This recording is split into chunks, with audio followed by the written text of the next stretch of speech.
Live at Lunch. Live at Lunch with Ott and Hanny on 104.5 ESPN, Baton Rouge. What the hell's going on out here? Now, here's Jimmy Ott and Charles Hannegriff. Yeah, for some reason or another, you sound a little taller on radio. Is it live? Is it live? Is it live? Is it live? From Walk-Ons in Bruley, welcome to the Monday edition of Live at Lunch, 104.5 ESPN, Baton Rouge. Charles Hannegriff, Jimmy Ott, Max Gotro here with us. Jordan Kitchens in the studio. Man, when you got a weekend where the Saints move on from the quarterback, LSU baseball is number one in the country, consensus in all the polls that have been released so far, and you come on to the west side, and those are the second and third biggest stories because John Foster is the story over here on the west side, man. American Idol, huh? Top five. This is Max Gotro country, man. You got to know this. I mean, Charlie, you saw all the signs probably when you drove I did. all down Highway 1. Makeshift signs put up on LA1 here, and big time. A lot of people that were there, in LA last night. Back on tonight. Big voting. So go out and vote. 13 in the text chain, but AmericanIdol.com/vote. First time in my life last night I ever voted on American Idol. My wife said, "Oh, you did?" My wife was watching. She says, "Look, you have to go." And the Pacers game was a blowout, and I'm like, "Well, let me watch." And he was great. And she says, "Now take your phone out and do this." So I did because hey, I want him to win. You can vote 30 times if you want to. So please do that. Tonight they go from 5 to 3. And if he makes that, then they're going to be here on I believe Wednesday. I'll check on Addis. that. But, it would be a big deal. Good luck to that young man. He's done a great job, been a great representative, and I watched him perform last night. I'd seen the clips before, but it was the first time I watched him live, and he was great. Don't you think he gets a little bit more juice from the crowd? Don't you hear a little bit extra that he's getting from the crowd reaction? I do. I know what. I didn't watch the rest of it. I don't know if he's got home cooking. I don't know if he's they kind of, He connects with the audience big time. I know that. Well, I'm just saying he's getting more. They're getting a little bit more excited when they cheering for him. Yeah. So, the Pacers did this to us. I mean, thank God this kid's singing last night because 40-point game. Yeah, I don't need to watch basketball anymore. No, it's over. 40 at half. Yeah. Like a playoff game against the number one seed. Just pillar to post. They went. They went. But the minus 250 favorite offshore got knocked out last night. Max is following the American Idol. The kid from Addis, the underground line has his over/under right at 2. They're not getting off of 2. They're not going to 1.5. They think that's too. So this is going to be high. close tonight. 2.5. They think they feel really strong. He's going to get in that final 2, but no, the 2 is right. It's minus 130 to the under. I'm taking him tonight. Okay, yeah, there was a bit of a shocker yesterday. One of those that did not make the top 5 was a little surprising, but we're through and who's minus 250 at the Elite 8? Who's minus 250 and the rest are plus 300 or higher? South Carolina women basketball. Not this year. One of those past years. UConn women in some of those past years, maybe. Yeah, maybe last year. Yeah. Last year, not the 2024 South Carolina, maybe so. Yeah. They were still close to even money. I don't think they were ever minus 250 because you had the Caitlin Clark money. Okay. One of those dominant women's basketball teams from either South Carolina or UConn I is what I would think. But when they beat LSU in Baton Rouge, and I'm and just saw how they were just so much better shooting team than they were that team that bricked it against Iowa and lost. It had so many more shots. So I had it at even money. So deeper into turn, they might have been minus 250 when they got to the Elite 8, somewhere in that area. They were that's fair. Big favorites. So we're pulling for John. So then you knock him out. So who's this kid? Is this kid if Iowa got beaten in the quarterfinals last year? Oh, yeah, I don't know. Or UConn that brought him is your Max are you Iowa or Max is following the offshore book on hopefully this. just the champion. Hopefully that whatever one wins. He's got a shot, huh? Oh, real shot. Real shot. And by the way, while we're here in Walk-Ons in Bruley, the boys track team won state this weekend. It's 4A, huh? Okay. And the baseball team is in the final. They're going to Sulphur. So really good time right now at Bruley. Welcome to the West. We scheduled it here today just on purpose. All right, LSU baseball, number one in Baseball America, D1 baseball in perfect game that have all been released today. What's the fuss about? Everything's fine. Everything is fine. That's what I'm about to tell you. 1:17 in the morning seems to be a good number for LSU. They walk it off in Friday night's game, 5-4, the game that started 5 minutes before the deadline has started. Ethan Fry with an RBI sacrifice fly to win that game. Arkansas gets LSU run rules at Arkansas on Saturday, 13-3, and then yesterday dropped a 7-4 game to finish the series. I'm going to get into baseball later on in this show, but everybody wants to talk about where they are. So number one in the country is great. Number 7 RPI, which is fine. LSU's in third place in the SEC. They've won 6 out of the 9 series. They have series wins over Arkansas, who is number 2 in the country. This is RPI rankings. Alabama, who's 8. Tennessee, who's 15. Their number of Q1 wins is 4th in the country. They've got wins against Oklahoma, who's 26, and Mississippi State, who's 32. The strength of schedule is 25. They are fine. Are they a lock to be a top 8 national seed? They would have to go to South Carolina and get swept, in my opinion, to not be. If that unlikely event happened, they might be in a little bit of trouble. But as long as they go to South Carolina and are reasonable, nobody with that kind of odds, underdog would ever get swept, Charlie. No, it never happens in baseball. I'm going to get to that in a second. But South Carolina's about as rough a shape as you can get. The RPI is down to 74. They are 1-8. In SEC series. They got a series against Ole Miss, and that's the only one they've gotten. They've been swept 5 times, including the last 2, and it's been ugly. The 3 games against Auburn, they lost a combined 46-15. Against Florida, 39-8. They won 1 against Kentucky. The other 2 games they were beaten by a score of 18-8. Even their midweek games have been a struggle. A 2-run win against Charleston Southern, a 10-inning win against North Florida, 4-0 win against the Citadel. They are playing at the moment worse baseball than Missouri, which is very difficult to fathom. So outside of maybe having them in Baton Rouge, this is about as good a draw as you can get. So LSU for a top 8 national seed almost can't miss. And if they or in Baton Rouge, where they are 30-5 on the season, and they have beaten very good teams, and the top 2 guys at the top of the rotation are fantastic. You're going to be really hard pressed to come into that building and beat LSU twice.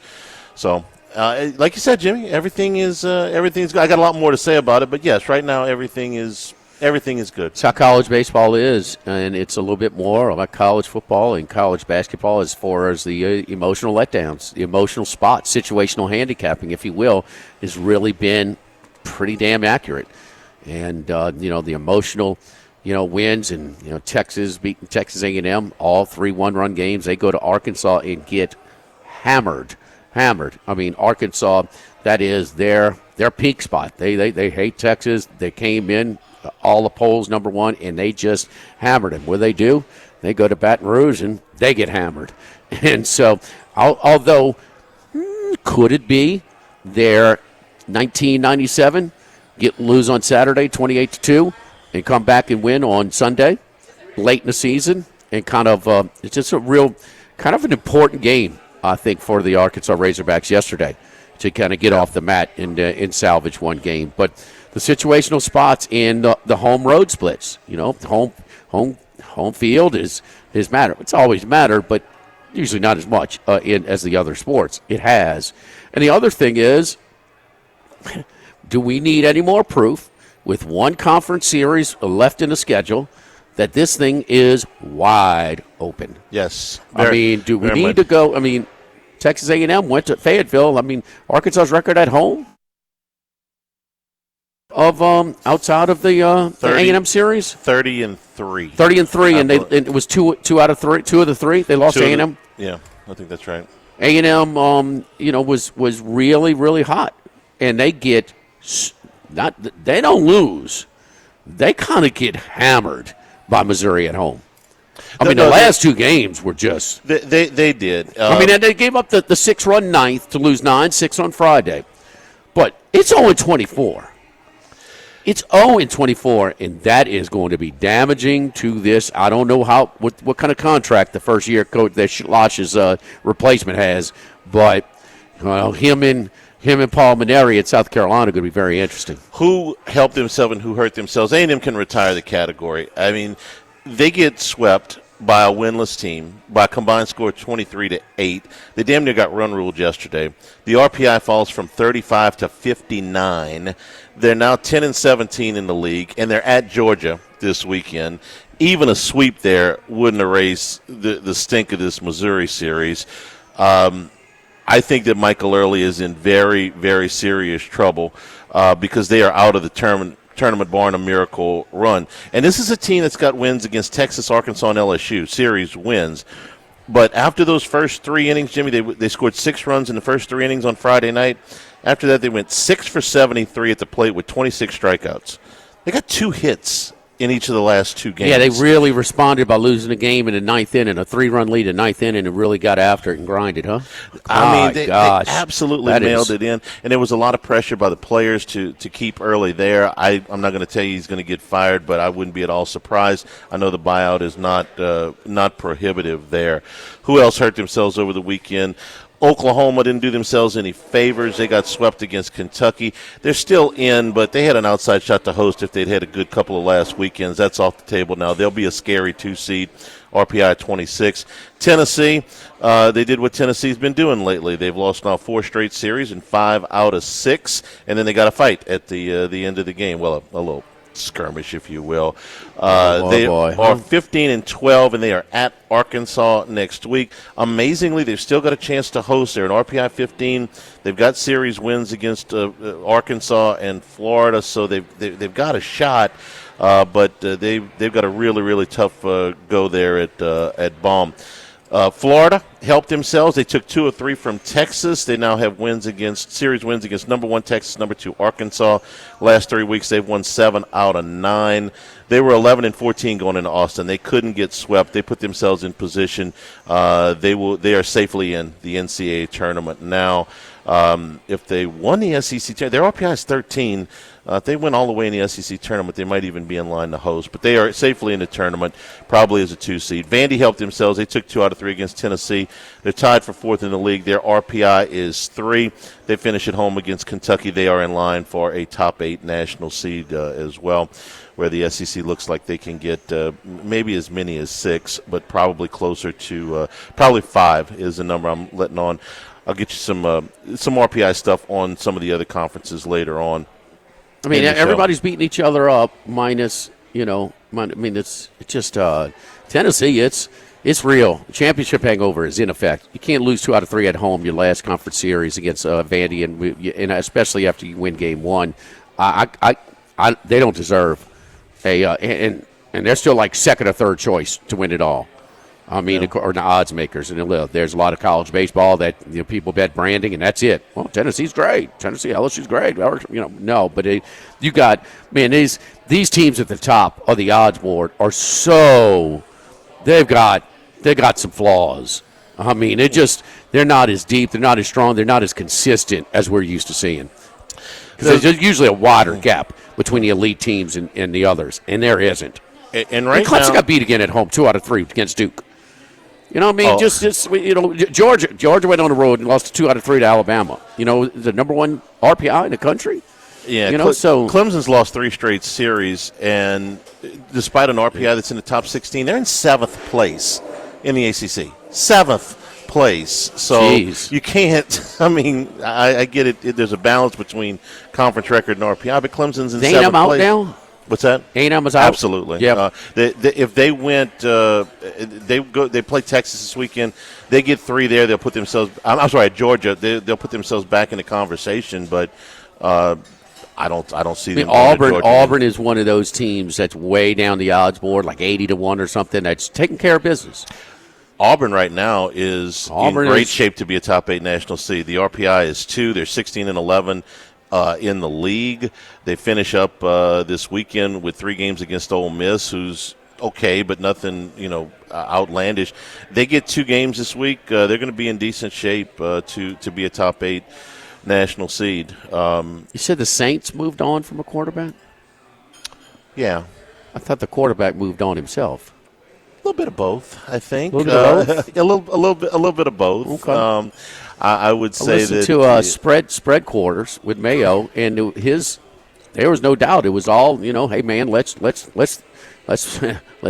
be fair here. Big thank you to Derek Carr for helping us out. It was very, very, very appreciative tone toward Derek Carr. I was going to say, I see it. I didn't hear the show, but I see it a little bit different. Who's most responsible for this move? It's Derek Carr. He turned down $30 million, right? Yes and no. The Saints would have gone after him for that money had he. Okay. They would have filed. Right. They would have filed a grievance with the union. They would have gone back after the bonus money. Yeah, he might have got it. They decided to split. Did he just voluntarily give back $30 million free and in the clear? No, I would say no. Did he make it easier? Yes. You really okay? All right. He made it easier. You bet on that. Yeah. He made it easier. He did it. If he did it. If he says, put me on injured reserve and I'm done for the year. He's got a legitimate injury. But he didn't tell football. He didn't tell the Saints about it. He didn't tell them about it. They were going to trust me when I tell you they were going back after that money. Now, whether they got it or not, I don't know. Okay. They made it easier. What's the track record on these legalities, these legal bouts, huh? Oh, it's pretty good in the favor of the league. The Saints, they got back money from Ricky Williams when he went spoke dope with Lenny Kravitz. This is a little different. He was hurt playing football. And he's hurt on the job. And you are required to inform your club about it. He's not violating team policy, league policy. Actually, he is. If he didn't inform them about it. He wasn't at the facility working out. He wasn't rehabbing. You saw. I think this explains why the Saints never said anything. They didn't know. When he was hurt, the Saints medical staff didn't check him out themselves. That's a reasonable question, and there's a lot that we don't know.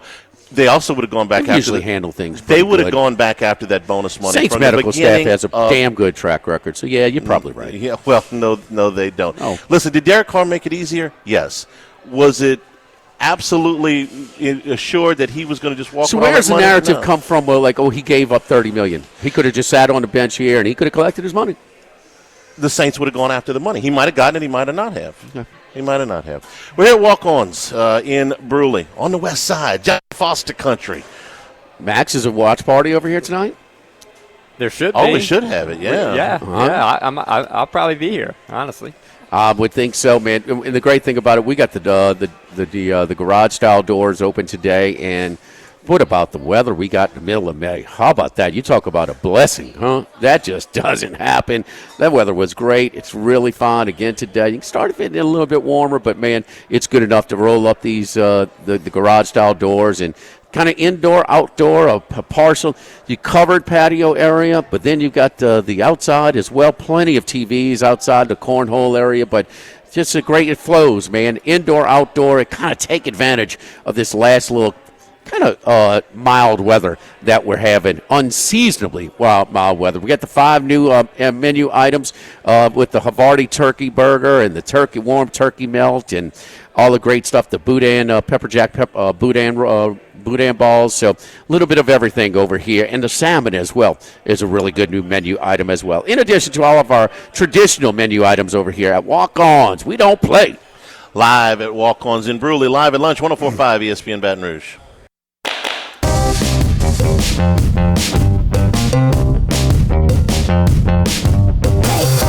Live at lunch with Ott and Hanny from Walk-Ons in Bruley on 104.5 ESPN Baton Rouge.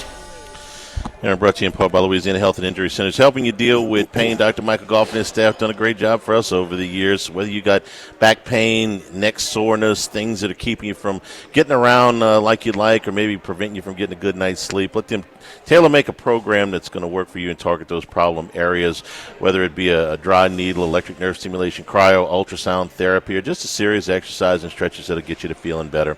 Airline Highway, Plank Road, Jefferson Highway near Drusilla, Louisiana Health and Injury Centers.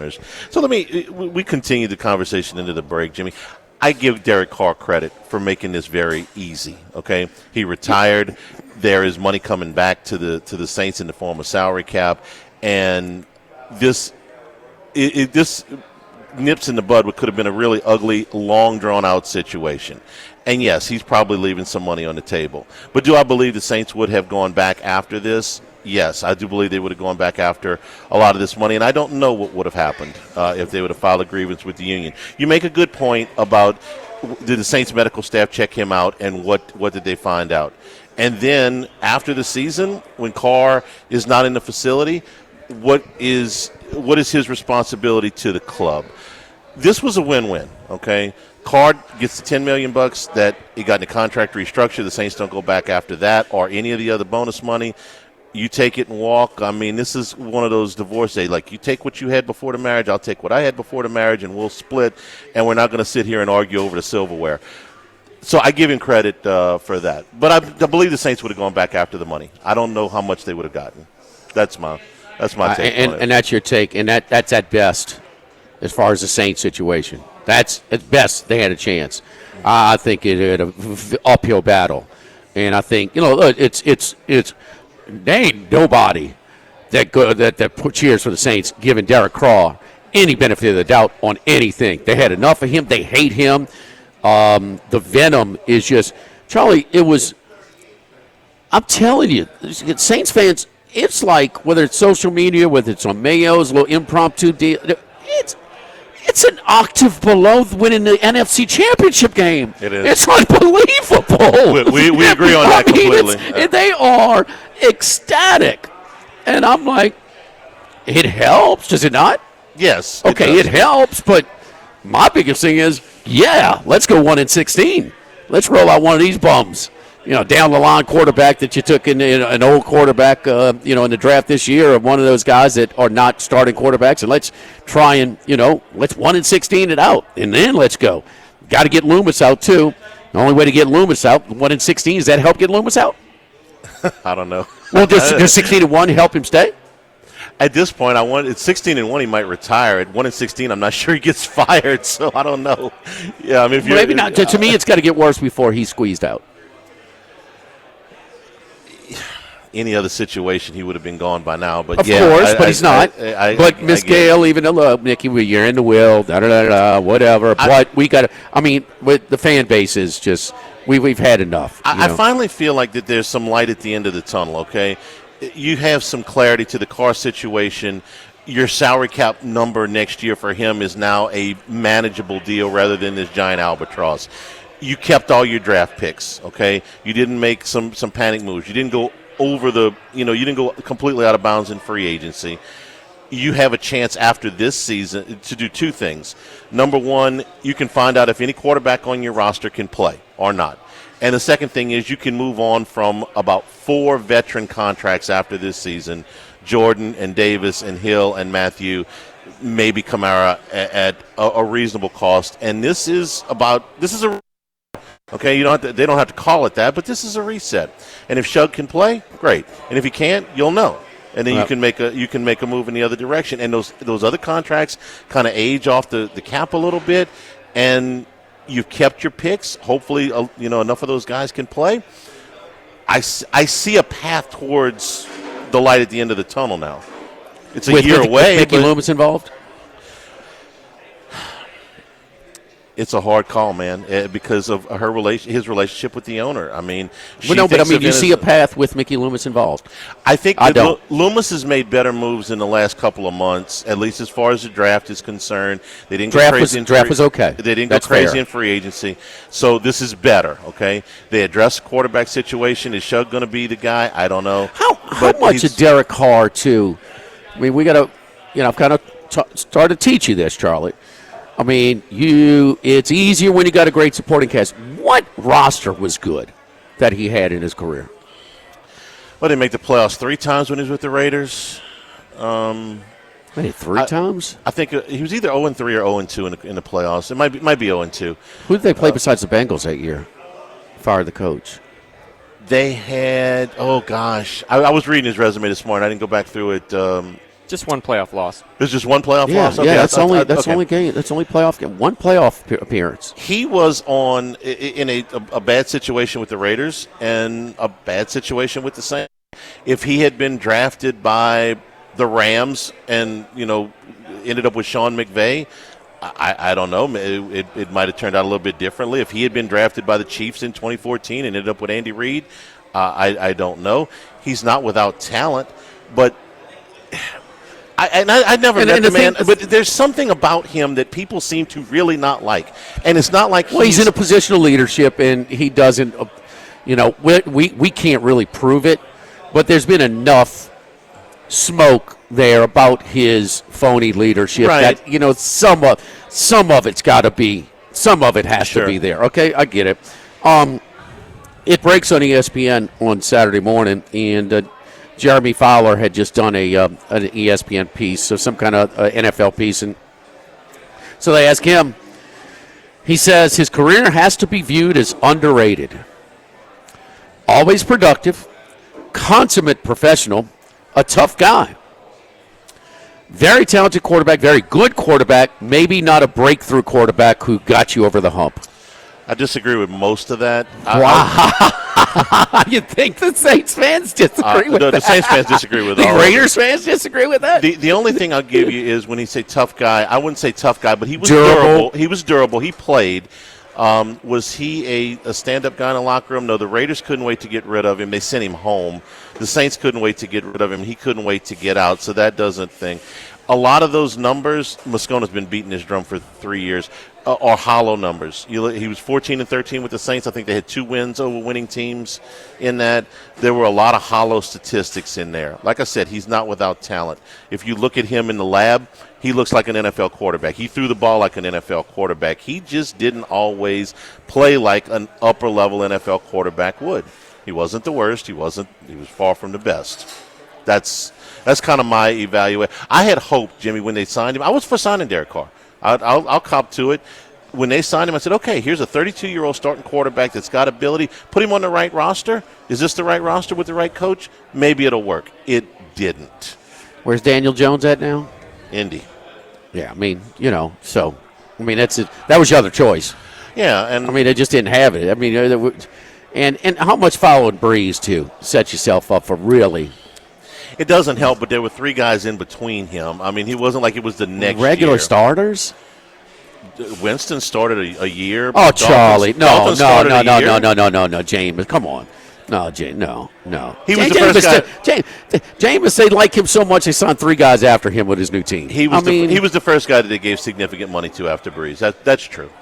He was the first regular starting quarterback. He was the first guy that they gave a full contract. It was a Band-Aid. Charlie, the one thing about his playoff record, he only played in 1 game, but the year he finished 3rd in MVP voting, he missed that playoff game. He was hurt. So they went against Houston. He went 12-3, as a quarterback that year. They were both who played? It was Osweiler and I forget. McGloin, maybe. It was both backup quarterbacks. Yeah. A wild card. T.J. Yates, was that the T.J. Yates? T.J. Yates played. He started against Cincinnati. I think Max is right. It might have been the kid from Penn State, McGloin, against Osweiler. Yeah. It was a bad one.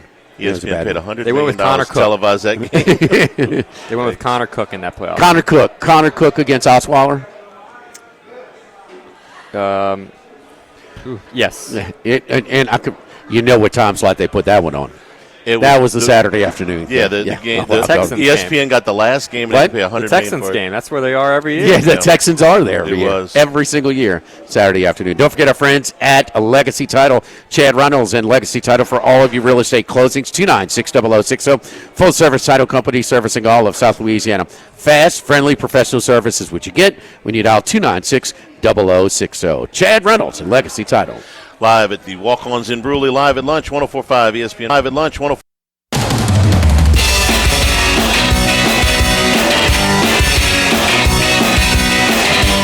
Jimmy, Charlie, and Troy. 3 best buddies sitting around talking sports bets. Let's welcome in Troy Macker from Bet Rivers. Troy Macro's bringing him up. Troy, how's your weekend? How's Mother's Day, man? Take care of Mom?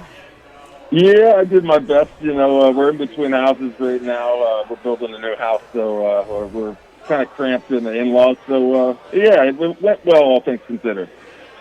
Yeah, good. Did you What about these playoffs, man, huh? Man, we don't know what we're getting, huh? You get the bounce back. The desperate number one seeds, or the top seeds, I should say, the defending champs and the number one seed.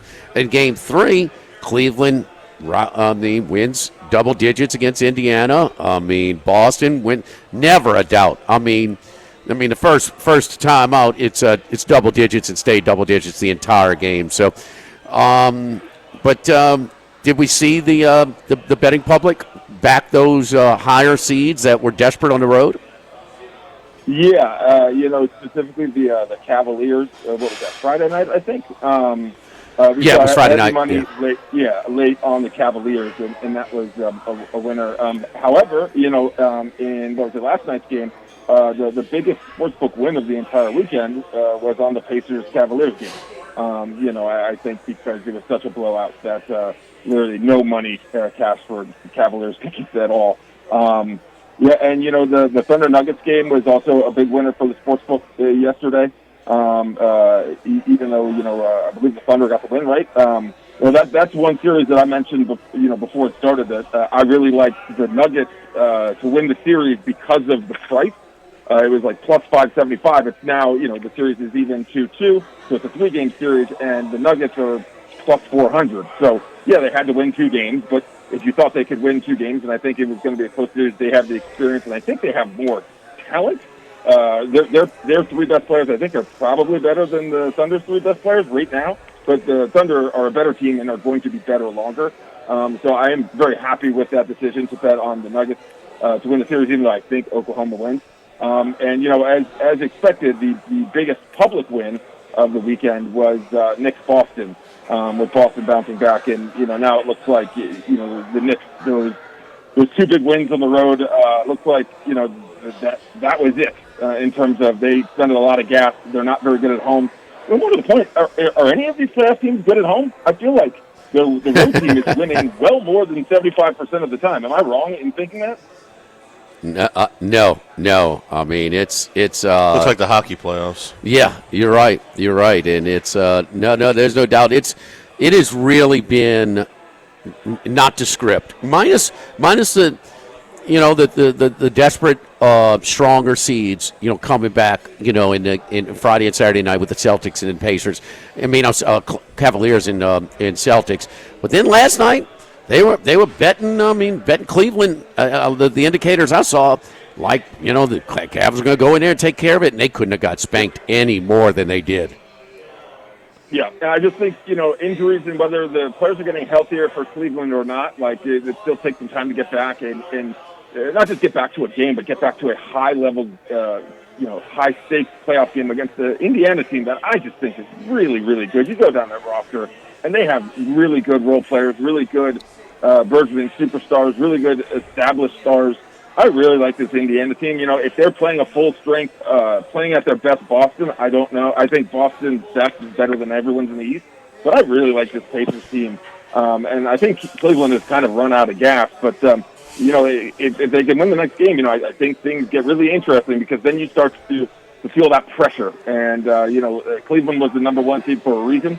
And they have a lot of guys who can handle pressure. So I'm really interested to see what shakes out going forward. But, this round doesn't seem as exciting as the last week or so of the previous round. The first week of the playoffs were whatever. But then we had, 10 days of just incredible basketball. And the games have been good, yes. The Knicks coming back have been great. But I haven't been super impressed with the last 2 or 3 games of each series. Well, I can't stress the importance of tonight's game, though. You tell me if Charlie and Troy, Matt, you tell me tonight's winner in the Garden is winning a series. Yes. 100%. Y'all, you agree, Troy? Yeah, okay. Yeah. Okay, Charlie? Yeah, and I think it's going to be Boston. I think Boston is the better team. I said it on Friday. I said, you take all of the time that Boston has led in this series. They've had 2 really bad lapses for about 6-7 minutes apiece. Short of that, they've been the best team in this series. They were the best team in the regular season. I think they're a better team than New York. Max, tonight's winner wins the series? I would tend to agree. I think there's a chance that if the Knicks win, they could still lose, but the market agrees with you. The Celtics are minus 240 to win tonight, and they're minus 335 to win this series. Pretty close. Yeah. Pretty close. I would I would take them, tonight price. Because they're down 3-1, man. I don't know. I mean, haven't lost. They could, but I can tell you what. And don't Mother's Day, people were spending time with the family. But if you did have it on, yesterday's game was big because the Denver Nuggets got an 8-point lead. They fell behind again. Now they rallied back in Game 3. I mean, OKC led, not by a lot, but led for 85% of that game. And the Nuggets got it back into overtime, and the Thunder, offensively, with their MVP, with the ball in his hands, were lost. To close out that game, they scored 1 point or 1 bucket in overtime, and I'm telling you, some bad, low-quality possessions as well. They're down 8 again on the road. They come back, and they win but they don't cover.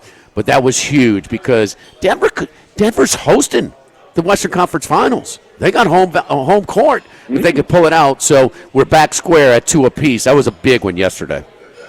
Yeah, absolutely. And I just think it's a unique matchup of the team of the future, right? And the Oklahoma City Thunder, so young, so talented, with the team of the last 3 to 5 years, and the Nuggets, NBA champions with Murray, Porter, obviously Joker. And we thought they were going to fall off a cliff. They fired their coach with a week to go in the season. And it really showed a lot of championship mettle there in the first round. And I think, they haven't run out of gas. I think, they're not as good of a team, but I think their best players are just as good, if not better. But I think it's a sum of all parts. And this has been probably the most competitive series. I know Boston, New York, those 2 games have been wildly entertaining, but both teams have, one team got down 20 points, and the other team blew a 20-point lead twice. So that's not super competitive. I think the Nuggets Thunder series has been uber competitive and just a high quality of basketball being played with not a lot of, it saved game 2 where there was a big scoring gap, but they've been very tight. So I've been very impressed with that series. Where's the action tonight for the Boston Knicks game? Yeah, it's pretty heavily on the Celtics. 89% of the money and 86 tickets on Celtics to win. However, spread, and right now it's Celtics -9. Might have changed. I haven't looked in 20 minutes. But 54% of the money's on the Celtics to cover, but 55% of the tickets are on the Knicks. Hey, Troy, here's one for you. I know it's off your radar, but we do the podcast weekly. Charlie's doing a great job. Another profitable week handicapping college baseball in the SEC. 16 teams. The 16th. The worst team, ROI, in the league, became the best team, ROI, over the weekend. If you took $100 and put them on the Missouri Tigers, you won Friday at plus 2,800. You won Saturday at roughly plus 800. And Sunday at plus 800. Your $100 would be $179,776. You think the ROI is completely flipped?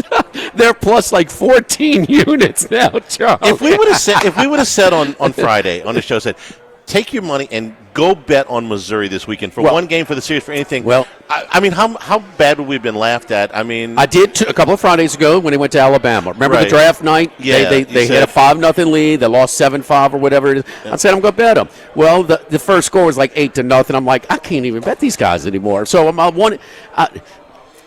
be the only guy. Troy, are there any records of anybody who bet the Missouri Tigers this past weekend at those prices? If they did not bet more than $25 if that's the case. Okay. I have to set some parameters on my data, or else I'll be looking at this stuff for hours. I will give you one example, kind of in my wheelhouse, and I think it was 3 years ago. St. John's basketball. Obviously not as good as they were this past year. They were actually really bad. I think this was 3 years ago. They played Duke at home and then went to Villanova, that Monday. And I think Duke was ranked 6th and Villanova was 2. And St. John's won both those games big, like by 16 points. And they were probably, plus 600 going into the Duke game and then probably plus 700 going on the road against Villanova. Won both those games. So if you had done that where you bet $100, took the winnings and bet it on the second game, you would have won, upwards of $75,000. So it takes a lot of gumption to take all your winnings on a heavy dog and put it back on them again to do it twice in a row. But if it wins very nice. This would have been like when NC State beat Houston in the finals, Lorenzo Charles. If they'd have come back and played the next 2 nights and NC State had beat them 2 more times. Yeah, okay, Villanova, you shot 82% from the floor. Do it again. Yeah, 2 more times. So, I mean, the craziest I can remember was that Reds-A's series where the Reds were so Dave Stewart and Welch and all the Bash brothers, Ricky Henderson, and I mean they're two north of $2 favorites in every game, and they got swept all 4. This is on a different level. Plus 2,800, plus 800, plus 800. I mean, this is now. If you had a 3-team parlay, which you can't, I guess you bet it if you could, that'd pay $234,800 on a 3-teamer. But you roll over, you could have taken 100 and rolled it over to 179,000. It's the most improbable series I've seen since I've been covering baseball. It's the college baseball. I mean, I've seen a game here and there. Texas Southern beat Rice and a #1 pick, but for a 3-game series, the most improbable result I've ever seen. From 16 to first in ROI. Wow. Break up. They go win another one this weekend. See, I thought last weekend they would actually have a chance. If they were 0-27, the pressure would have been on a little bit not to lose to them. Troy, any other picks you got for us, man, for basketball or anything else? No, I'll give you a little recap of the UFC card this weekend. We had a title change. And, the book took a lot of money on Bilal Muhammad to retain, and he's an excellent grappler, world-class grappler. Had won 9 in a row on the back of his wrestling, and he fought a striker, Jack Della Maddalena, who's very good, but certainly not elite world-class level striker. And Bilal Muhammad, now as a champion, thought, I'm the best in the world. I can beat anyone, anywhere, and that's not the case. He tried to strike with a striker, and when he should have grappled and wrestled. And you see this, big men who can stretch and hit 3-pointers decide, I don't want to bang in the paint. I'm going to go out and hit 3-pointers, when really you should just lean on what you're good at and just bang in the paint. And that's what Bilal Muhammad should have done and didn't, and only had 1 takedown, and that was in the 4th or 5th round. Della Maddalena was, I believe, a plus 235 underdog. And the book won big on that, and I think it comes down to game plan. All game plan. If you just done what you're good at, you would have won this fight and would have retained your title. But now you're a one and done. You won the title. You defended. You had 1 defense and you lost because you didn't stick to the game plan and you wanted to strike a striker when you could have out-grappled the striker. So I was very disappointed in that. Although I did have this fight to go to the decision because I thought this is how it would play out, and it did. So that was at least a win in my book there. All right, Troy. Follow Troy on Twitter at Troy Macker. That's Machir. Troy, thank you, buddy. We'll talk to you on Friday. Have a good one, guys. Thank you. All right, don't forget our friends over at Los Reyes. I was at the Queen on, we went to the crawfish contest for St. John Vianney. That was fun, man. Phenomenal. Great stuff as always, highly organized, and they were blessed with some great weather also. And then we went over to the Queen, and on the way home, got to hit Los Reyes Mexican Grill. Get you happy hours, 2:30 to 6:30, 7 days a week. Yes, Mr. Kyle and the great staff over there doing a wonderful job. Got my fajita chicken supreme tacos with the pico de gallo and all that good stuff. Fresh jalapeno. Their guacamole is outstanding. They're a great lunch menu as well. I mean, just generous portions. Fresh food, everything you want, from tacos, burritos, enchiladas to fajitas. It's Los Reyes Mexican Grill on Lee, just off of Nicholson, across from Mike Anderson's. Live at Walk-Ons in Brewery, live at lunch, 104.5 ESPN Baton Rouge.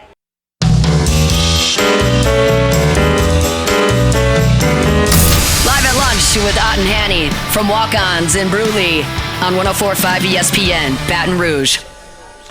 LSU will play a home-and-home football series in 28-29 with SMU.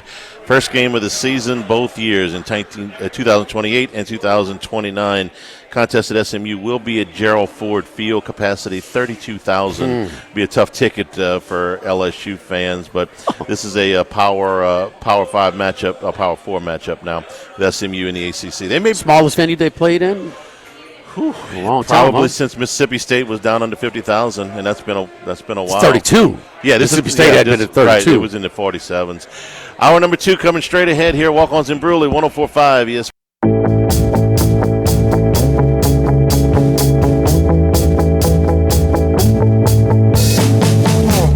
Live at lunch with Ott and Hanny from Walk-Ons in Brewery on 104.5 ESPN Baton Rouge. Walk-Ons in Brewery. Come by and see us here for lunch. John Foster Country here on the west side. Everybody rooting for the American Idol hopeful. Cut it down to 3 tonight, so we'll see how he. I he confirm, does. by the way, Wednesday afternoon would be the Wednesday hometown, afternoon in to Addis, the right? top 3. Don't want to get ahead of things, but in yeah. Addis, top 3. So vote tonight. Vote. 30 times you can do it. Just to back up on that story at the end of the hour, LSU going to play against SMU in 29 in Dallas. I don't know if they're going to expand that stadium or not between now and then. They just did a $100 million facilities renovation onto the end of the stadium where it's the football complex. They had a donor gave them $100 million. That was weight room, meeting rooms, coaches' offices, etc. And they just finished that this year. So I don't know. It may very well be a cozy little atmosphere. For My that money's going to be more than 32,000 when they play. Well, you got 4 years, so Uh-huh. I would imagine that there's going to be some expansions coming. I'm sure they want to do the football building first and get that taken care of. The smallest venue that LSU's played since 1947. You looked that up during the break. It was Mississippi. Did they play Mississippi State in Jackson at that time? Jackson Memorial holds 60,000. Yeah, it holds 60. So but State's Stadium, they've had bigger than this since 1948. They expanded to 35,000. The only reason they were the smallest in the league for a while. They were like 47, 50,000, but it was still bigger than this. So anyway, and that's they got cheese, Charlie. I know. They just went to the playoff. Yeah. They're dumping money now. They're gonna have play. And it's not the old days. This just in, but as far as they got a payroll. Yeah. So what do you think that program looks like 4 years from now? 5 years into a major conference, 5 years into potential playoff money, and like us, I think they have more of a stronger, a wealthier fan base than anybody. Now, they don't have the numbers that some of the other schools have. Their enrollment is not, but it is the students who are going there come from the wealthiest families in the country. I think they're one guy just put it up by himself, right? I mean, he gave him $100 million. Yeah, $100 million. That's got to be second to T. Boone Pickens at Oklahoma State when he was alive for a one-time gift. Yeah, but they got a lot. They got plenty of money. I'll be shocked if something's not started. They might be in the middle of construction. They might not get it done. I think with this, you got to. I'm more concerned about it being a good football team than how many seats are in the stadium. I think SMU they make the playoffs last year and LSU didn't, so don't look down your nose at anybody. I think that could be a really good program at that time. Because of the money. Yes. Because everything's about the money. And so, so that facility, it's a matter of time before they build it up. You remember they were dead. They were dead. They were coming off the death penalty. It was embarrassing for them to play in Cowboy Stadium, with 5,000 or so. And, nobody likes to support a loser. And now they get in, and they get into playoff as well. Shoot, sky's the limit, man. And they're coming. This is also a great trend that we're seeing now. Last week we watched Clemson schedule games with Oklahoma when they already had games scheduled with South Carolina and Georgia. And why? We said, well, man, you look at 3 possible power conference teams on your non-conference schedule. What are you doing? Well, the ACC contract weighs, it's not equal distribution like the SEC is. It's weighted. One of the factors is television ratings. Hey, you play LSU or you play Kent State, what's going to be on TV? SMU's in the ACC. They're taking this into account. I love it. I love it. Give me more good games. I'm all for that. So this is the second school we've seen in a week that is upgraded their non-conference schedule in the ACC. This time LSU is involved. So it's good. Now, but also this comes on the heels of the news that we look like we got the ninth game money figure that that ESPN's getting? I mean, that ESPN's paying to the SEC? They are willing to put the money up now, and what they're waiting on is the playoff format. 50 to 80 million? Yeah, and they'll do that as soon as the playoff expands, and they guarantee they're going to go to 16. It looks like the meetings last week, 16 is going to be the number, probably starting in 26, and you're going to guarantee 4 SEC teams as well as 4 Big 10 teams. You get that, then the SEC goes to 9 games. And you still have the requirement to play a power conference team besides the 9 games. That's 10 games. Your number of rental wins is shrinking. That's fine with me. That's preferred. Far from much preferred. needed. You looked at the odds. I mean, we're running clock on a chunk of games now. I chunk. That's 8 and under crap. You know. I mean, when you got a lopsided. I think you're going to be. I think you're going to be down to 1 rental win when all the dust settles with the new playoff format, which I can stomach one of those games a year, but getting away from 3 or 4 of them for a lot of these teams, moving in the right direction. Yeah, you had the College World Series odds up here a second ago, and Arkansas is still a favorite to win the whole thing, right? They are. And they're also favored. Now, LSU was minus 115 to make it to the College World Series before yesterday's game. And Arkansas and Tennessee were second and third at plus money. Arkansas, after yesterday's win, moves back to the favorite to make it to the College World Series at minus $2. LSU remains at minus 115. Tennessee, despite losing 2 out of 3, is minus 170 to make it to Omaha. I mean, 2 teams lost the series, conference series this weekend, and are the favorites. You know, LSU now third choice of mine. Now to win the whole thing, Arkansas is the favorite, plus 400. Tennessee second choice, plus 650. LSU third choice at plus 750. Not just that they lose the series this weekend. Okay, Arkansas came to Baton Rouge. You lose to LSU. That's not going to hurt your power ranking. Tennessee lost at home, which is harder. Vanderbilt is very good. That's a top 5 RPI. But think about what they've done in the last month and a half. This is now 5 out of 6 Tennessee series losses for Tennessee and 4 out of 5 for Arkansas. The favorites to win the College World Series right now have lost 4 of their last 5 series. Now, the one they won was a sweep against Texas, but they've lost 4 out of the last 5.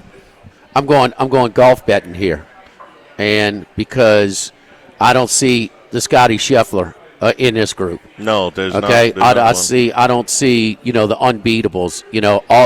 Arkansas, Tennessee, LSU, Georgia, all of these are the top 5 choices. They all have flaws. They all have gone in through different little funks deep into the season. So I'm going to take some 40, 50, 60, 70 flyers. But what I think is more reasonable, like Charlie Auburn's good. They just hadn't been there. They're very good. Auburn's going to get into a top 8 seed, right? Oh, absolutely. Yeah, absolutely. Unless they collapse. They're plus $4 to make it to the College World Series. They're going to be favored. You can have that one. You can save that Dutton for that marble game in the first weekend, and you're going to be favored over who comes off the other side of the bracket. He had his first off outing this past weekend. That's the first time he's pitched what I would say bad the whole year. South Carolina, a dead team. Yeah, they got to him, but that's the first time he's pitched bad. To that branding, I even had to do a double take when D1 Baseball had him second in the country. They're number 2 in the country, and they're plus 400. And they're number 2 in the RPI. Yeah, plus 400 to make it to. Now, they're 40 to 1 to win it all. And that's just because they haven't been there as much as Tennessee won it last year, LSU won it. It's just, I mean, I'm going to take a shot on a team like, following from afar, like UC Irvine at plus $5 to make it to Omaha, Arizona plus 650, to make it. I don't think Alabama can make it. I don't think Ole Miss can make it. So, in Kentucky, even Mangioni's squeezing as much out of it. They got so many injuries, and so that was a damaging weekend for Oklahoma. To get swept against a team that's that banged up. Yeah, they're almost locked into a 2 seed now. I mean, like Duke. Duke is plus 650 to make it to Omaha. They took 2 out of 3 against Clemson this past week. Where's Oregon State? Do you see Oregon State? Oregon State is plus 310. Okay, they're an RPI 6. And they're likely to get a top 8 seed. I think they are because they're going to want to put somebody out on the West Coast. Oregon State is the 6 RPI. They just beat Iowa 2 games, and they tied the third one. Now, that doesn't mean anything to anybody except Iowa's leading the Big Ten. They're leading the Big Ten with a 67 RPI. That's ahead of UCLA, whose RPI is 10, but is in second place. So I think they're going to reward. Oregon State's got a top 30 strength of schedule. I think the committee's going to reward them for doing that without being in a conference. So if you're going to talk about West Coast seeds, Oregon State and UCLA are the 2 that are going to be there as potential top 8s. That's a 6 RPI and a 10 RPI. I think you could also see Irvine, who's leading the Big West and has a top 20 RPI, as a top 16 seed. And then I think I can't tell you that anybody in the Big 12 is a guarantee to host. Let me ask you one in Big 12 country. What is Dallas Baptist going to get a host site? Probably 9 to 16. I think they've got a good shot to do that. They're leading Coosa by multiple games. They got an RPI of 20. The strength of schedule is not bad. I think there were 3 teams I wrote down, Jimmy, that are outside the power conferences with a chance to host. Irvine is one. They're leading the Big West. Dallas Baptist is the second one. They're leading Coosa. And I think the lock outside of the power conferences is Coastal Carolina. They're leading the Sun Belt, and they've got an RPI of 12. Sun Belt's going to get 3 teams this year, by the way. Who's that? They're going to get Coastal Carolina's a lock, probably host. Southern Miss is going to host. Coastal Carolina is going to host. Southern Miss is going to get in the tournament as a 30 RPI, and Troy is going to get in as a 38. And Coastal, I think, is going to host. Not a top 8, but they're going to host. Dallas Baptist strength of schedule. You just said they weren't going to. I said I think Coastal Carolina will host. Southern Miss will get in the tournament. Troy will get in the tournament. They won't host. Okay. The Sun Belt's a 3-bid. Their ranking has been around 20, and they've been winning every game. So, who's that? Which one you talking Southern about? Miss. Yeah, the RPI is a little low to host at 30, but they get in for sure. The Sun Belt gets somebody off the beaten path, win that tournament. They get 4 teams in. It's some dead money. Texas A&M plus 275. What's their chances of getting Omaha? Pretty hard when you don't get in the tournament, huh? Right now, I would say Texas A&M's chances to get in the NCAA tournament, period, are pretty poor. They got 10 conference wins. They got to go to Georgia this weekend. I mean, you got to get to 13. They lost to swept at home on 0-2014. You can't get that. That's a dead cat under the house. That guy can't survive, huh? I don't think so. No. I don't think so. They made that contract. This has been published in Texas. I'm not breaking any news here. That contract is very, very easy for A&M to get out of. It's a very, very low buyout. And they got kind of panicked a little bit last year when everybody was going to transfer out after Schloss left. It was late in the cycle, and they just decided to bring him in. He kept the stars. He did. On paper, it just, hey, let's run it back. And they lost Grahovic at the beginning of the season. So what you're telling me, an administration actually said, hey, but let's not dive in first. Let's give him a job. But why are we gonna dive in head first with the contract? This guy's not. Yeah. He doesn't have 10 more jobs lined up, right? No. Okay, so unnecessary stuff. Maybe they're forced. They're strapped. They're having to do all kinds of. What LSU do this weekend? Some kind of event to kind of raise money or whatever. Every weekend, pretty much. It's you know what I like LSU? That's how you get a. What does this guy have on the table that we need to dive in? Nothing. Give him the 1 year deal for the player. Prove it type of deal. Show me contract. Prove it contract. Let me tell you why I like LSU right now. There's plenty of things you can say. Well, okay, they went through a hitting slump. They've been a little bit up and down. The bullpen has been up and down outside of the top 2, and all of that's true. The bullpen, walked a bunch of guys. 6 yesterday and 4 on Thursday. Anthony Ianson right now may damn well be the key to this team. He has been coming on the last month as well as any pitcher in the country. 6 shutout innings again with 1 walk and 11 strikeouts against Arkansas. Arkansas came into this weekend 20 points better than second place in SEC batting average. This is a good hitting team, and Ianson completely shut them down. His last 4 starts, the ERA is 1.35, 45 strikeouts, and 11 walks, and only 2 of those walks in the last 2 weeks. This is against Arkansas. A&M will, their deal for right now. Tennessee, who can hit, and Alabama, who's not bad. We know that Jay Johnson has not turned his pitching around to pitch down in the order. Okay, he didn't do it with. If he didn't do it with Paul Skeens, it's hard to imagine him doing it with anybody else. So I expect Anderson to start the opener of any postseason series that they have. That means Ianson's pitching the marble game of a regional. Mm-hmm. It means he's either going to pitch to clinch a super or to put you into a game 3 of a super to keep you alive. And it means in Omaha, if he pitches a second game, he could put you into a winner's bracket. These are the most important games, and right now, based on Johnson's past history and what they're doing right now, Ianson's going to pitch those games. And right now, he's LSU's best pitcher. Anderson's pitching fine, but Ianson's pitching out of his mind.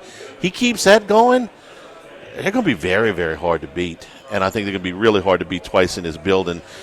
As long you go to South Carolina, win a couple games, lock up your top 8 national seed, and I think they're going to be hard. They're going to be a very hard out. Well, these last games with Tennessee and Arkansas, these are really good teams. They won't see anybody nearly that good in a regional or a super regional at the box, I don't think.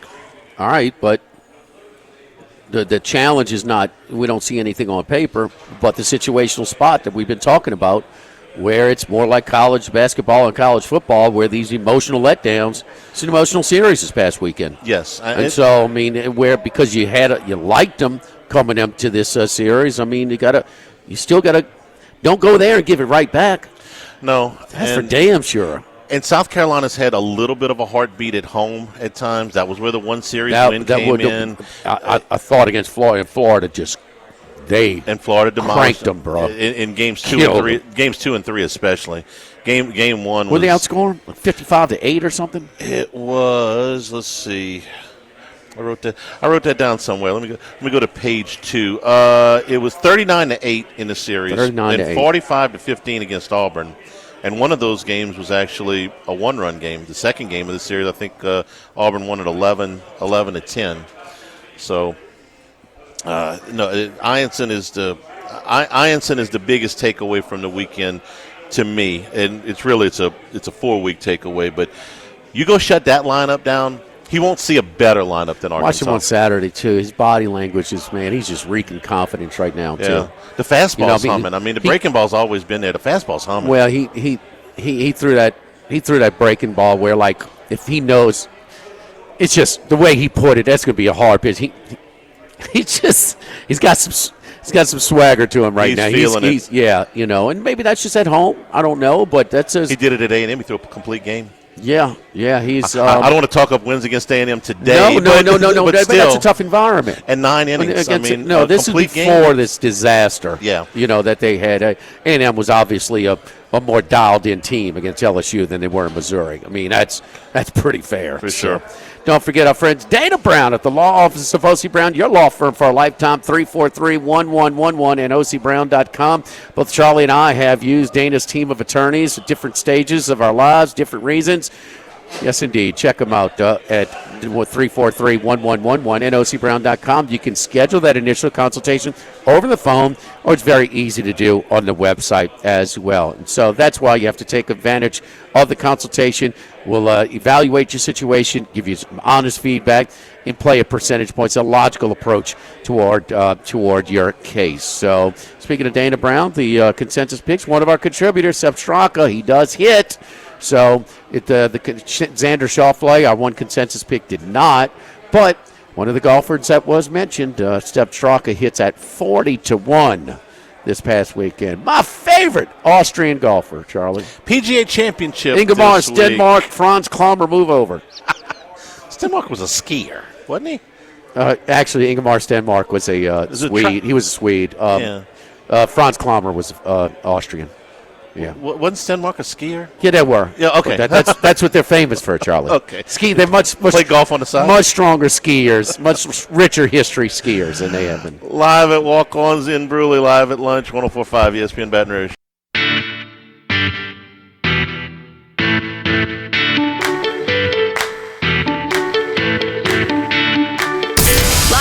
With Ott and Hanny from Walk-Ons in Bruley on 104.5 ESPN Baton Rouge. And we're back here at Walk-Ons in Bruley, brought to you by Coastal Capital Advisors. Your full-service financial planners when it comes to retirement. No two situations are alike, so let them work with you. No matter what stage of your life that you are at, they'll get a plan that is tailor-made to your family. Doesn't matter what your age or your income, they're going to do what is best for you as you get towards retirement. Coastal Capital Advisors will work for you, and I know for sure because they have been working for me for a long time. For more information, contact Philip Fontenot and his staff at 337-981-1376. Online is coastalcapitaladv.com. Advisory services provided by New Age Advisors, member FINRA SIPC.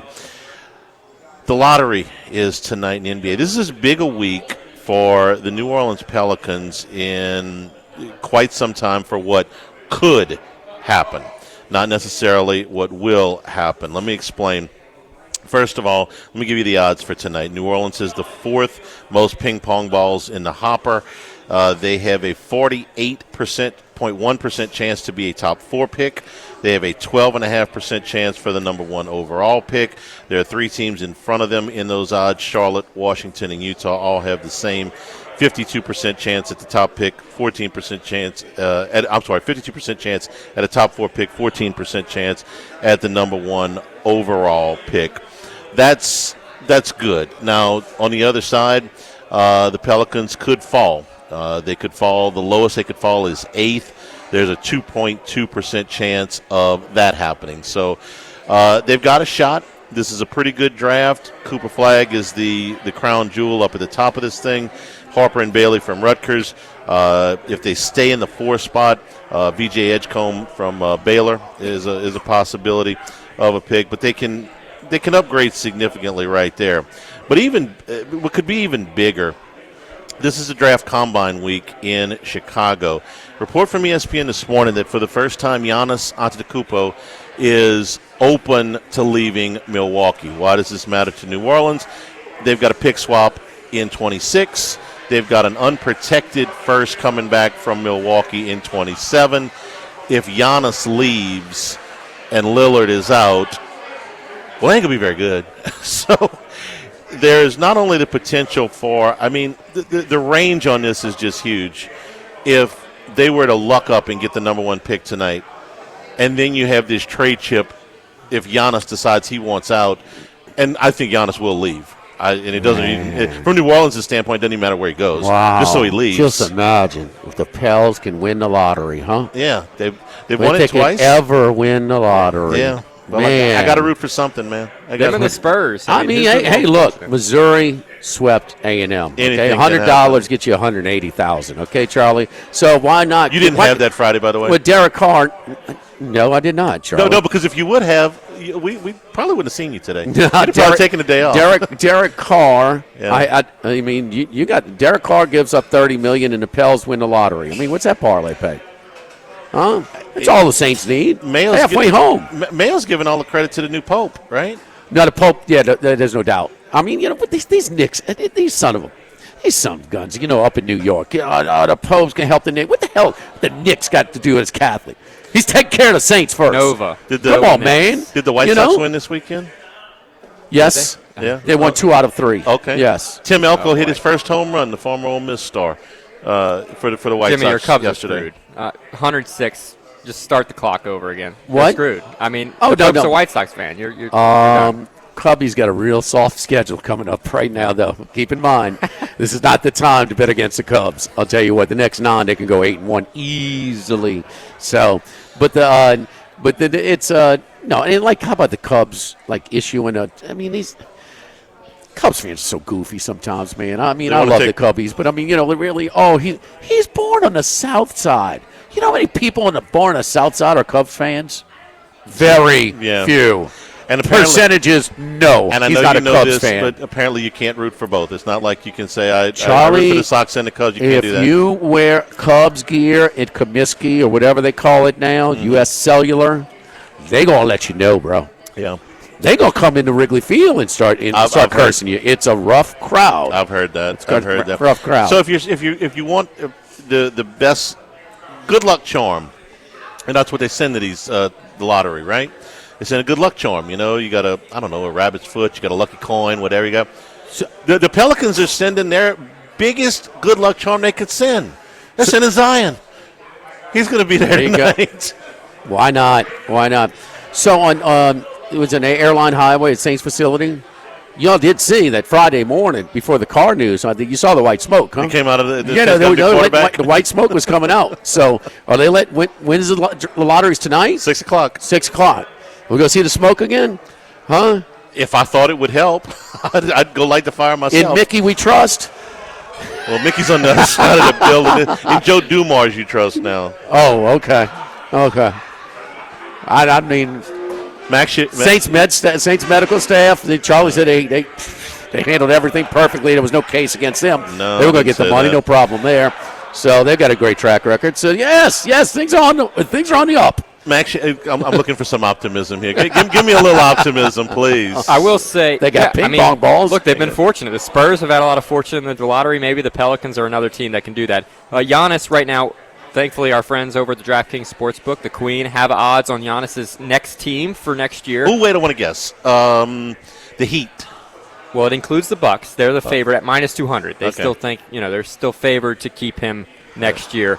The Rockets and Spurs are the next choices. They have a lot of young pieces, that they could trade away. Nice assets that aren't, you don't want to give up draft picks because Giannis, whatever team he's going to go to, they're going to be probably a pretty good team, a contender. Those picks aren't going to be worth much. So they have young pieces, the Spurs and the Rockets. The Pelicans are all the way down to 50-1, which they're not maybe seeing that connection. But Brian Windhorst did say on ESPN he expects the Pelicans to be in play for Giannis. Giannis is coming off a season where the second straight year, he averaged over 30 points, over 10 rebounds, over 5 assists on 60% shooting. Nobody's ever done that. It's like third or fourth in the MVP. Yeah, this season was every bit as good as his MVP season statistically, if not even maybe even a little bit better. Milwaukee wasn't as good. He's 30 years old. He's coming off of as good a season as he's ever had. And this guy's been, the MVP before. So I'm hopeful that all of this works out for New Orleans. Houston would be a real interest because they could move. First of all, they got, is it Phoenix's draft picks or Brooklyn's draft picks? I think it's Phoenix's draft picks. So that's good. Where's the Lakers' odds on that thing? Yeah, really. Could they add another piece? I don't know. 22-1. What does history tell us? Seventh choice. What does history tell us in this whole process? The Lakers only have a chance? The Lakers will find maybe the Bucks won't shop them around. They'll just ask the Lakers what they want. Wilt Chamberlain, Kareem Abdul-Jabbar, Shaquille O'Neal, Guy Paul Gasol, who clearly put them over for the championship one year. Who doesn't get as much credit because he didn't have as strong of a career, but absolutely the difference in one of their championships. Anyway, yes, the league loves L.A., bro. They didn't get any. They got 5 games for L.A. in the postseason this year. They want some more. Hey, you remember the year they won it was a coin flip back then to get the pick for Magic Johnson because they got that pick from Cleveland with Septien, the crazy owner that made them change the rule. You remember who the number 2 pick was that year? This 1979. The 79 draft. I would never have come up with this. Well, where was Bird? Bird was a senior. The year the Celtics had exercised an exception to take him the year before, even though he wasn't. Okay, so they locked him in after his junior year. Yeah, they overrode that rule after the Celtics did that too. Yeah, all back. He was smart. He did the right thing. Yeah. But it was the difference between Magic Johnson. And the Bulls had the second pick, and they took Dave Greenwood. Who had the better career, Magic Johnson or Dave Greenwood? Greenwood from UCLA? He was. Okay. He was. He's an excellent college player. at the NBA I'm level. sure he was. But Charlie, you can go through some, for whatever reasons, injuries or just flat out bust. You can go through some guys that, I mean, Michael Olowokandi. Ooh. Remember him, huh? I do not. First pick overall. Out of Pacific. Let me ask the boy. I'm sorry. Damn, boy. I mean, you know. Keep going. Out of Pacific, yes. His team, that was the Ben Simmons trivia question. Now we got a few of them, huh? We got number one pick. Team did not make it to the NCAA tournament the year before. So Olowokandi was one of them. Ben Simmons was the other. Now you got like Anthony Edwards, and he's just fine. Yeah. But his team didn't go. Markelle Fultz. Markelle Fultz was number one? He was. Yeah. Oh, there you go. I mean, okay. Out of rotational player for the Magic? Jeez. Yeah, out of that was the Washington. pick. The Philadelphia trade. The Sixers took him first. Yeah, the Sixers took him first, and Boston got the 3 pick and additional picks and took Tatum, right? Or was that Brown? Tatum process kind of took a detour, huh? The Philadelphia process? And the process has got an injury problem right now too, right? Joel Embiid, he's hurt, right? Yes, he's hurt. He was the biggest piece that they got out of the process. He's the best. He's a little bit of He's a problem. Yes, he's not one you want to depend on. Brought to you by Total Maintenance, AC and heating, generators, electricity, plumbing. Total Maintenance, your one-stop sales shop for all of these things since 1980. Service today, every day. That's the slogan, so nobody ever has to go to sleep hot. Both in Baton Rouge and New Orleans, full staff, authorized dealer for Carrier, American Standard, Daikin, and Rheem AC units, Generac Cummings generators for all your electrical and plumbing needs as well. In Baton Rouge, it's 480-1000. In New Orleans, 841-3300. Service today, every day at Total Maintenance. Live here at Walk-Ons in Bruley, live at lunch, 104.5 ESPN Baton Rouge.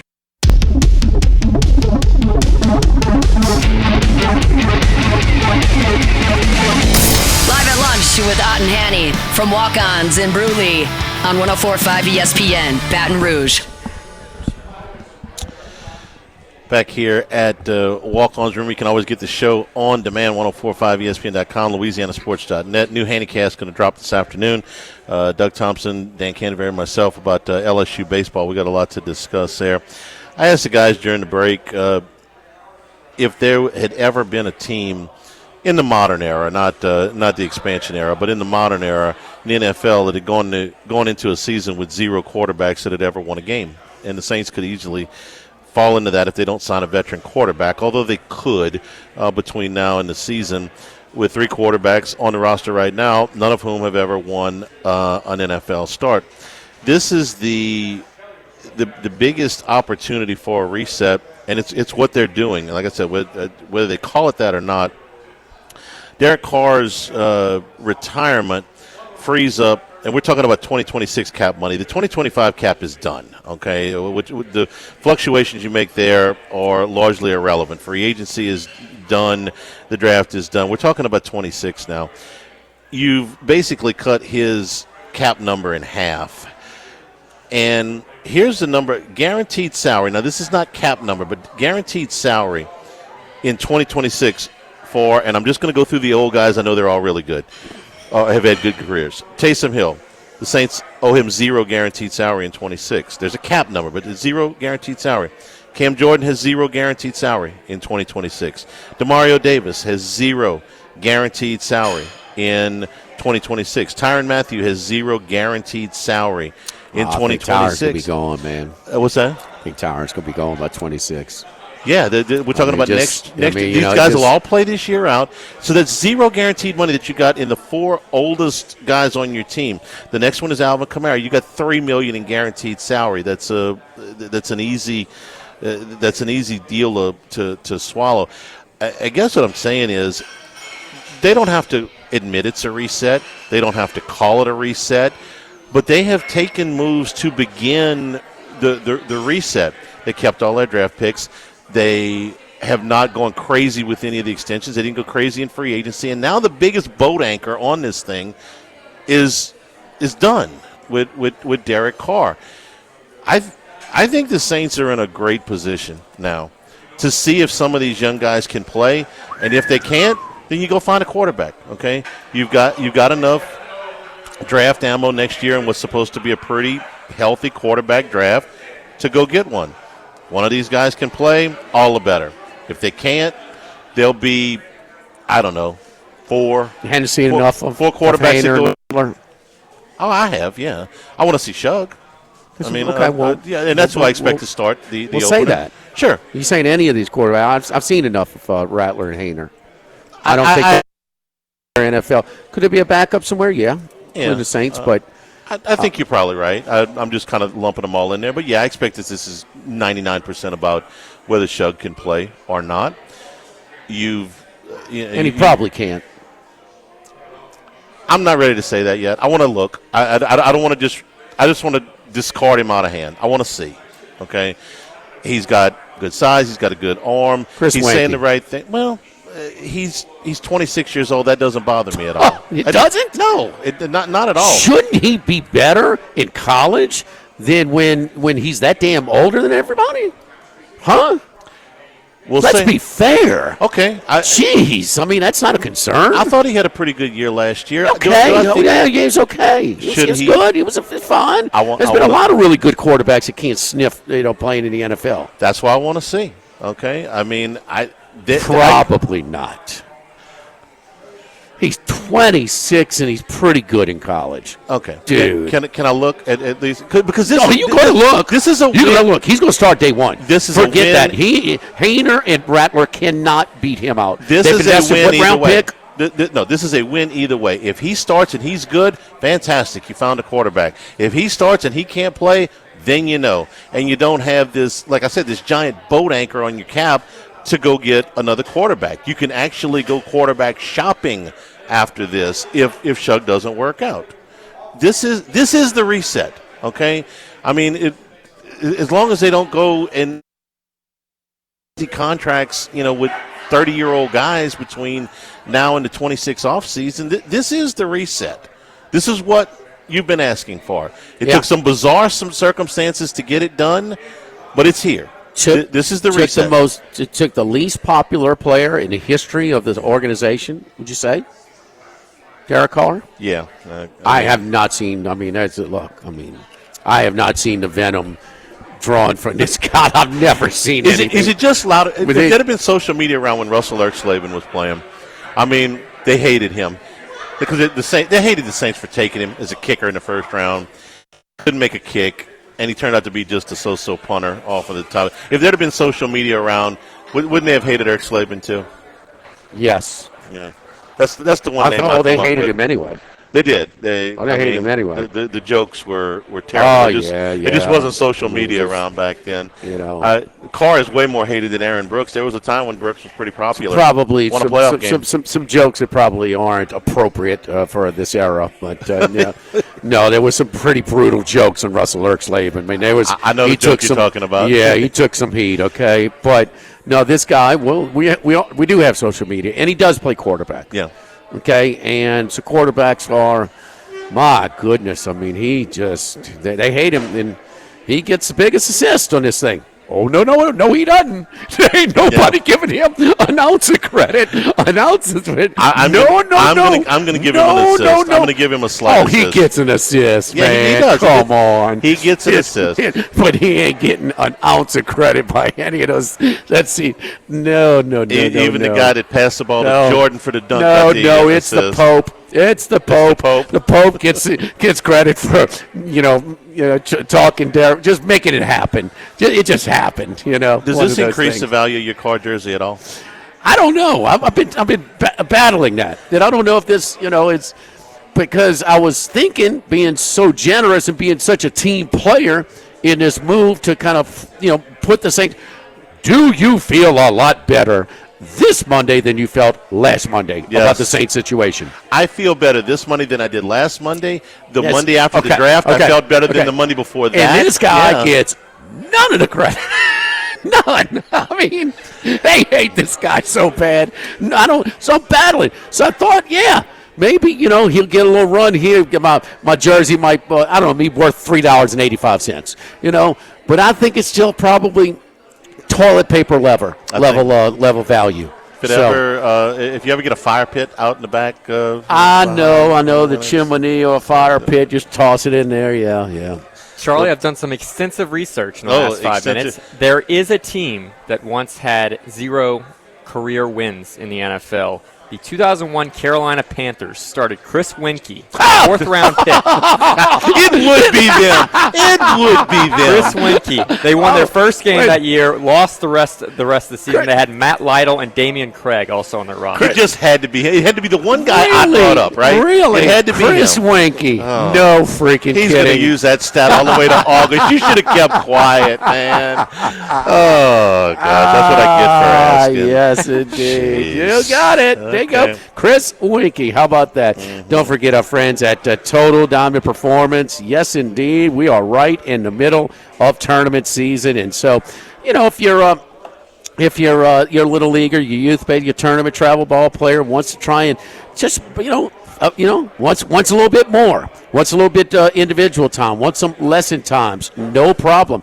You can do individual lessons, group lessons. We have camps as well during the holidays and getting ready for summer. We're going to have all kinds of summer camps as well. So give hitting classes, fielding classes, pitching classes, you name it. So, for instance, the hitting classes are designed to increase rotational power, core strength, while also refining swing mechanics, improving adjustability of the swing, and understanding hitting approach. Contact Nick Schneider at nick@tdpbaseball.com. Nick also does the defensive classes, or you can contact Jacob Doyle for the pitching classes. Go to their website for more information, tdpbaseball.com.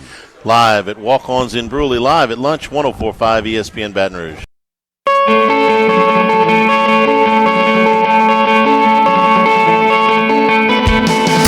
Live at lunch with Ott and Hanny from Walk-Ons in Bruley on 104.5 ESPN Baton Rouge. Another poll has LSU at number 1 in the country. So it's Baseball America, D1 Baseball Perfect Game, and now the coaches poll, all with LSU at number 1. Baseball American Perfect Game have Auburn at number 2. D1 Baseball's got them down at 6, but they've got them at number 2. Where's D1's projections right now? Well, they didn't put out any today. They do their projections tomorrow, but as far as the tournament, this is just their rankings. But they got Florida State at number 2. Jamie Arnold up at the top of that rotation. They got Texas 3, North Carolina 4, who I believe is in 3rd place in the SEC. No, I'm sorry, they're in 4th place in the ACC. The kid who is killing Riho, Ruger. Ruger Riojas. Yeah. He got popped again, man. He just, I don't know. One good outing on Friday night and 2 bad ones. We'll see about him. No, North Carolina's actually, they're in 4th place in the ACC. They're ranked 4th in the country or better in all of the polls. Wow. And Clemson, they're in 7th place in the ACC. Thanks to everybody for participating. Thanks to our friends here at Walk-Ons in Bruley. Tomorrow we'll be at Doe's Eat Place on Government Street in Mid-City. For Max, for Jimmy, I'm Charles and Jordan back in the studio. I'm Charles Hanniger saying thank you and good afternoon. Stay tuned for what can only be a jubilant Hunt Palmer. A&M, 104.5 ESPN Baton Rouge.